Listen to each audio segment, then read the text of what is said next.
Ya, jadi mungkin seharusnya sudah bisa lah ya untuk memahami apa yang akan kita lakukan kalau misalkan kita ingin melakukan tugas pengolahan data. Oke, baik. Saya mungkin akan menambahkan di bagian akuisisi data karena ini overview mungkin dari awal sampai ke akuisisi data dan eh, mungkin kita akan lanjut ke geomagnetik dulu baru kita bicara ke anomali gravity kalau waktunya cukup nanti ke pemodelan.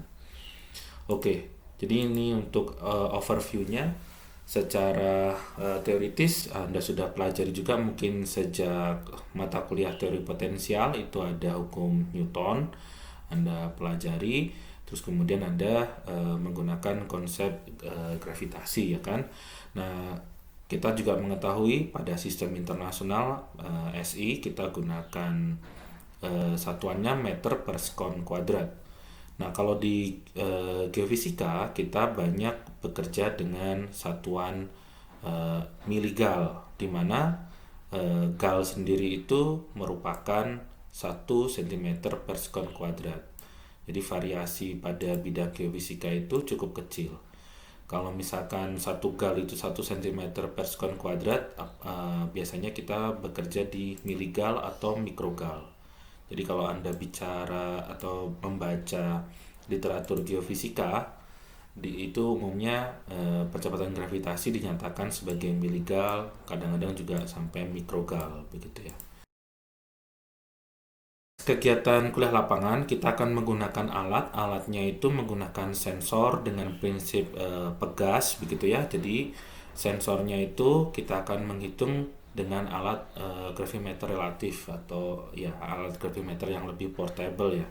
Sistemnya pegas dengan suatu massa. Komponennya itu biasanya vertikal yaitu kita kenal simbolnya kalau secara matematis G Z seperti ini atau subscriptnya Z. Nah, untuk mendapatkan referensi atau komponen vertikal, kita perlu bidang referensi ya. Bidang referensinya adalah datar, maka alat kita harus di setup pada kondisi yang datar. Nah, yang perlu diperhatikan pada saat kita mempelajari gravitasi, kita mengenal contoh gravitasi observasi itu pada kisaran 9,8 meter per sekon kuadrat. Mungkin saya sambil coba tuliskan. Jadi kisaran observasi itu 9,8 meter per sekon kuadrat begitu ya. Nah, pada orde mikrogal, misalkan saya coba ambil beberapa data di internet hasil pengukuran dengan alat gravimeter absolut, itu misalkan di Alaska itu angkanya seperti ini. Nah, ini kan pada kisaran 9,8 meter per sekon kuadrat. Kalau ini pada kisaran mikrogal. Jadi untuk mencapai satuan mikrogal ini Anda harus perhatikan satuan dulu. Nah, meter per sekon kuadrat dijadikan gal, kemudian miligal atau langsung ke mikrogal itu juga bisa. Di beberapa negara yang lain ini juga kisarannya sama. Demikian juga di daerah di sekitar wilayah Indonesia kisarannya juga sama. Ini kisarannya ya. Mudah-mudahan ini dicoba diperhatikan. Nah, karena alat kita menggunakan alat gravimeter relatif, maka kita juga memerlukan stasiun referensi. Stasiun referensi itu nanti perlu untuk pengolahan data kita akan gunakan. Sekarang kita coba tunjukkan dua macam alat. Kalau tadi kita membicarakan alat gravimeter eh, relatif dengan prinsip pegas, di sini ditunjukkan ilustrasinya. Nah, ini adalah contoh ilustrasi pada kegiatan akuisisi data yang pernah saya lakukan dengan tim. Nah, ini foto tahun 2011 dan foto tahun 2015. Yang atas ini adalah contoh alat untuk absolute gravimeter. Contohnya ini A10 ya. Dan ini portable juga bisa dibawa ke lapangan. Tapi untuk setup alat ini di lapangan cukup rumit. Meskipun ini juga bisa dipindah-pindahkan, tapi waktu dan setupnya lebih kompleks dibandingkan yang relatif gravimeter. Kalau relatif gravimeter menggunakan prinsip pegas seperti yang kita jelaskan tadi. Nah, yang eh, cukup banyak digunakan sekarang itu adalah CG5 ini alatnya. Nah, sedangkan yang ini adalah alat Lakos Rombak yang lama. Kita di ITB masih punya, kita biasanya masih menggunakan ini di kuliah lapangan S1. Tapi kalau nggak salah kemarin yang di Ambon itu menggunakan alat yang CG5. Yang lebih baru tuh ada versi CG6, mungkin mirip tapi bendanya lebih pendek atau lebih kecil gitu ya.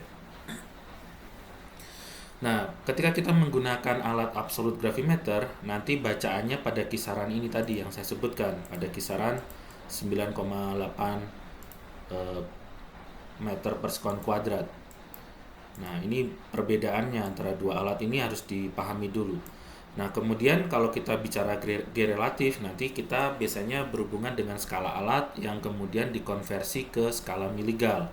Nah, karena relatif, maka dia bacaannya tidak memberikan angka pada kisaran ini.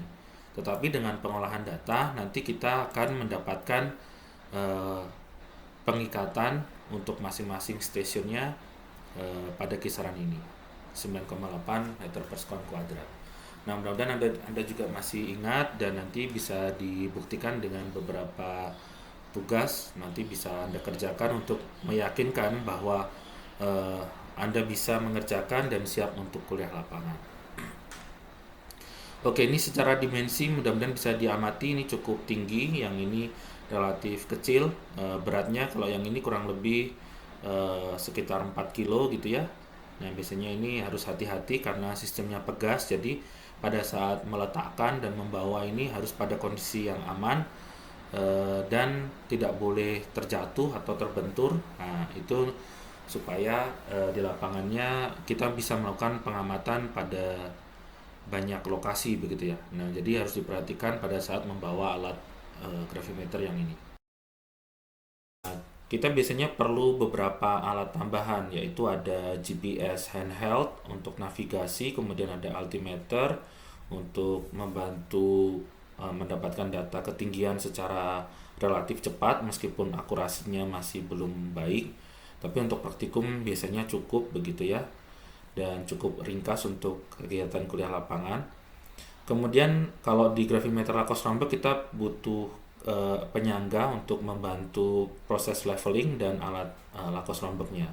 Tapi nanti kalau di CG5 nanti kita perlu ada tripod atau kaki tiga untuk membantu levelingnya. Jadi hampir sama seperti piringan ini fungsinya. Oke, ini hampir sama ilustrasi yang tadi.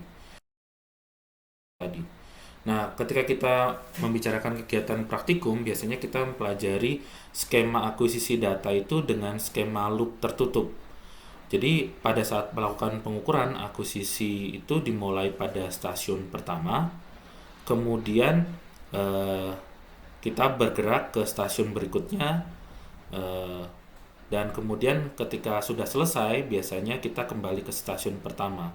Nanti kita akan mendapatkan dua pembacaan pada waktu yang berbeda pada stasiun yang sama, itu merupakan bentuk pengukuran dengan skema loop tertutup. Ya, itu kita akan gunakan untuk membantu proses koreksi drift dari alat nanti dengan pendekatan linier. Oke, nah itu yang kita lakukan. Nah, ini tadi juga mengingatkan saja untuk besaran nilai dari G observasinya. Nah, di sini stasiun pertama itu biasanya sering kita gunakan sebagai stasiun yang lokasinya dekat dengan base camp atau base station. Nah, di situ nanti ada biasanya ada harga referensinya, nilai referensi dari G observasi. Contohnya misalkan stasiun pertama ini adalah stasiun TG. Nah, ini sudah diukur dengan A10, misalkan alatnya ini, di ilustrasinya ini ya alatnya. Kemudian ada pengukurannya tahun 2013. Ini kisarannya pada angka ini. Ini pada stasiun di Prodi TG di Bandung lah, misalnya seperti itu.